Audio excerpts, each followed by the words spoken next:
Yun mga tol, isang mapagpalang gabi sa ating lahat. So pangalawang gabi ko na to mga tol na naglalakad. So nakalabas na po ako sa kagubatan mga tol. Tuloy-tuloy lang ako sa paglalakad mga tol dahil hindi ko kabisadong lugar na to mga tol. Buti na lang may ilaw naman din dito mga tol. Yung nilakad ko yun, napakadilim mga tol. Doon ako galing. Yan, yung daan na yan mga tol.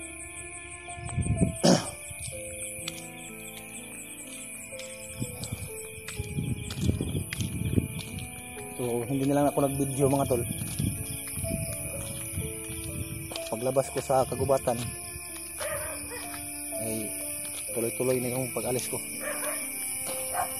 So kahapon pa lang mga tol, kahapon ng gabi, daan-dahan akong maglalakad patungo sa tirahan ko mga tol. So ngayon ito yung daanan mga tol. Pero mga kunting tiis na lang siguro mga tol, mga ilang oras na lang mga tol, mga 2 o 3 oras makakarating na ako sa amin mga tol.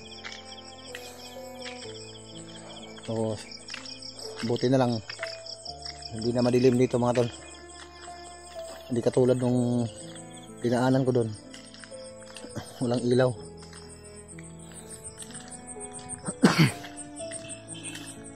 So bumaba talaga ako mga tol para silipin ko kung kumusta na yung pamilya ko mga tol.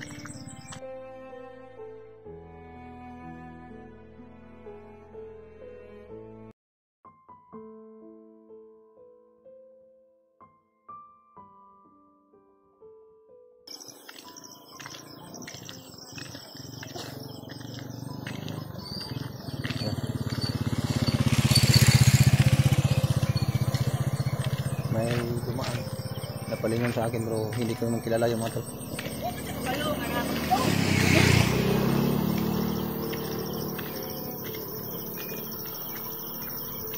So patuloy pa rin tayo mga tol. Ay ko,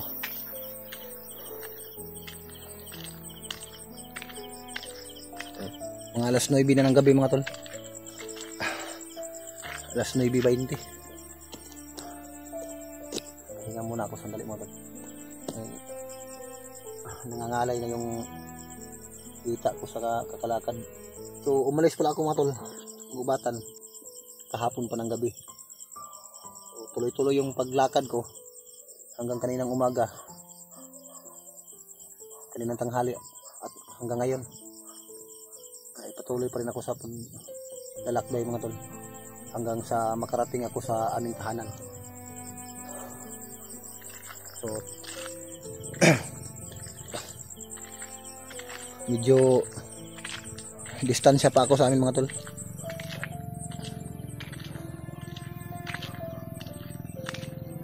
Siguro mga 2 o 3 oras makakarating na ako sa amin.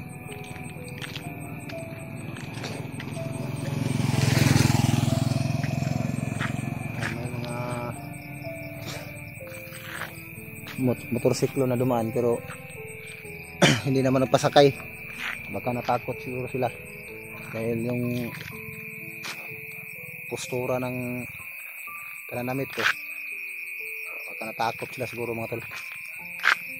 O mas mabuti siguro kung alisin ko na lang itong ano ko. Sinadya ko talagang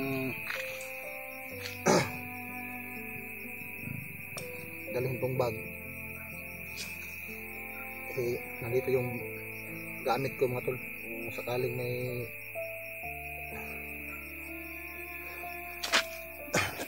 masagupa tayong kalaban, prepare tayo palagi mga tol. So 2 motorsiklo na yung dumaan sa akin mga tol, pero hindi pa rin nagpasakay. Sana okay lang yung mga pamilya ko doon.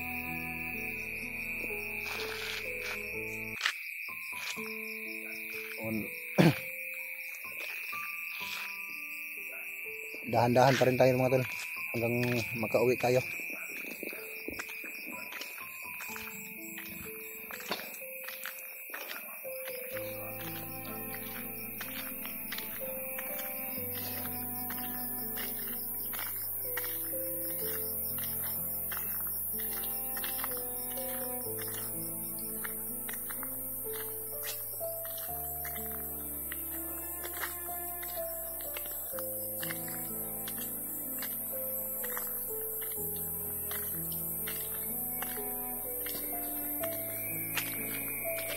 May motorsiklo.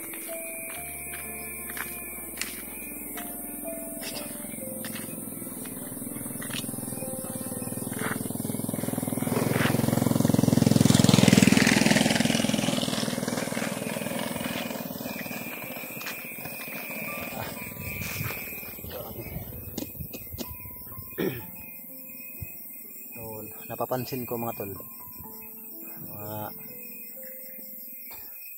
ilang minuto na may aso na nakasunod sa akin mga tol. So kapag hihinto ako, yung aso umihinto din mga tol. Ito mga tol, ipakita ko sa inyo mga tol. Kanina pa ito mga tol, sunod ng sunod sa akin. Yan mga tol, yan. Kanina pa yan nakasunod sa akin yung aso na yan. Yan o, yan mga tol, malaking aso yan. Kanina pa yan nakasunod sa akin. Kung hihinto ako mga tol, hihinto din siya. So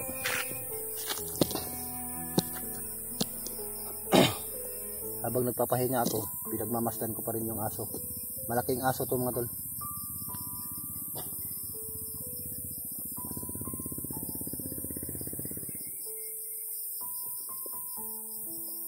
Okay lang sana kung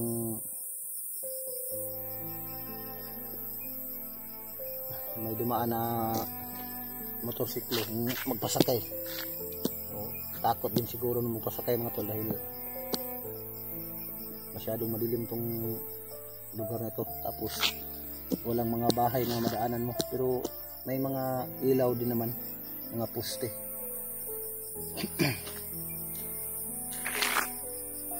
So grabe yung nilakad ko mga tol.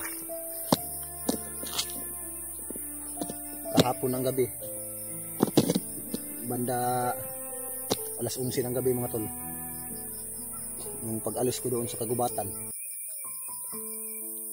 hanggang kinaumagahan, o patuloy pa rin ako sa paglalakad. So hindi lang ako nag-video noon mga tol dahil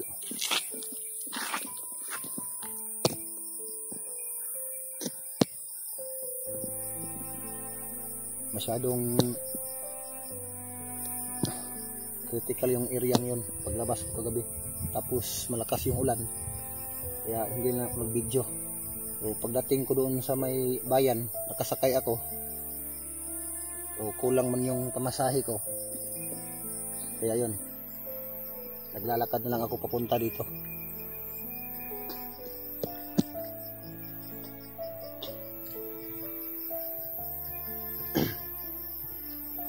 So katulad ng sinabi ko kanina, mga ilang oras na lang makakarating na din ako sa aming tahanan.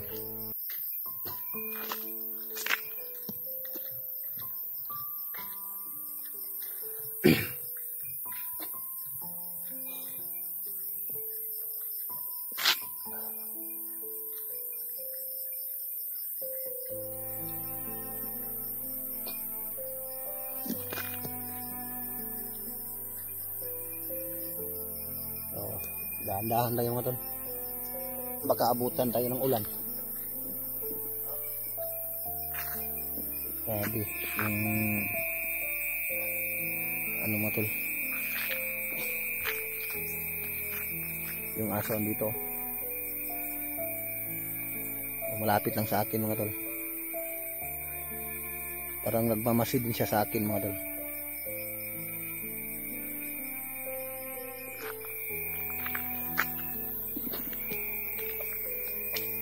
Subukan natin maglakad ng dahan-dahan mga tol. Tingnan natin yan. Susunod din yan.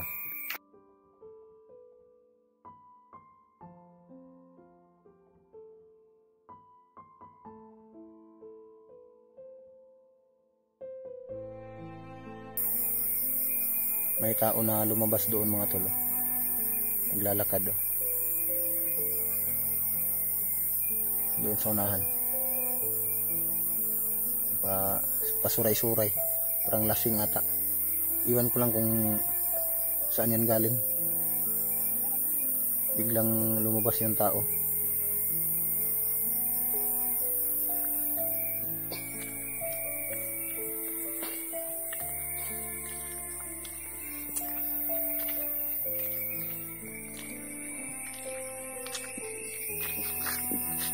Yan ito lang. Kumikilab yung mata ng aso mga tol. Napapansin ko ito mga tol. Ilang minuto na rin. Palaging nakasunod pa sa akin mga tol. Kapag hihinto ako, hihinto din yung aso. Ano?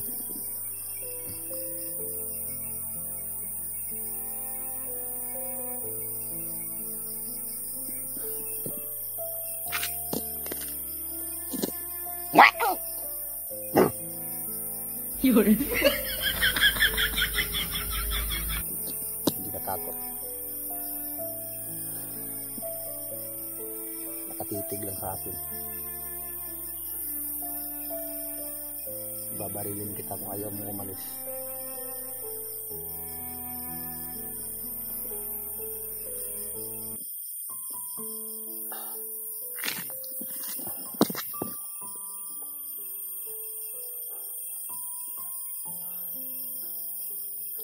Kailangan ko talagang magmadali mga tol para makumusta na yung pamilya ko.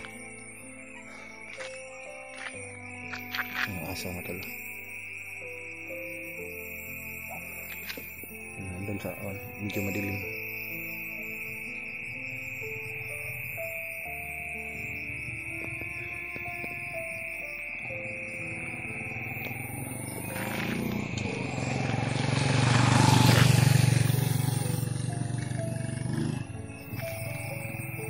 Okay din naman dito mga tol. May mga motorsiklo naman na dumadaan. O kaso nga lang hindi natin nakakakilala.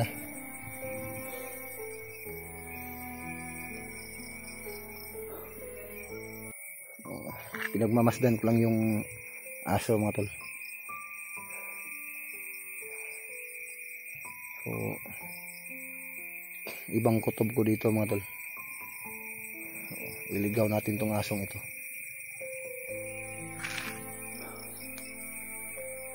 Tingnan ko lang kung susunod ba yan.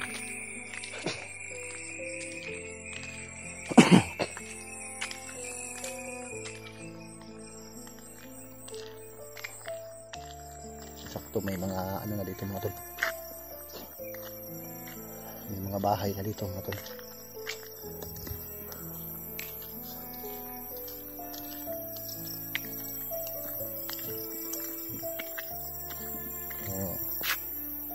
Natin yung i-off yung ilaw.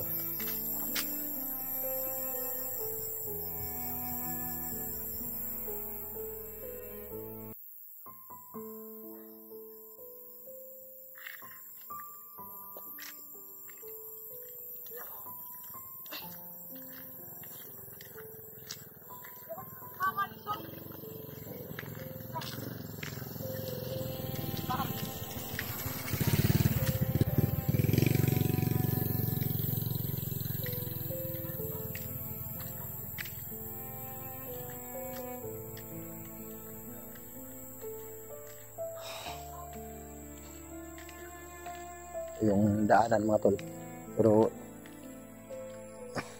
lumiko ako mga tol. Naghanap ako ng pwede kong madaanan na medyo malapit lang. May mga ano na dito, may mga bahay na dito mga tol.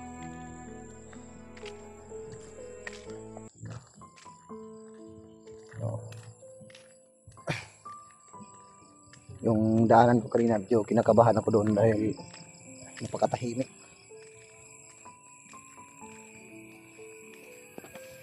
So, magandang gabi sa ating lahat mga tol.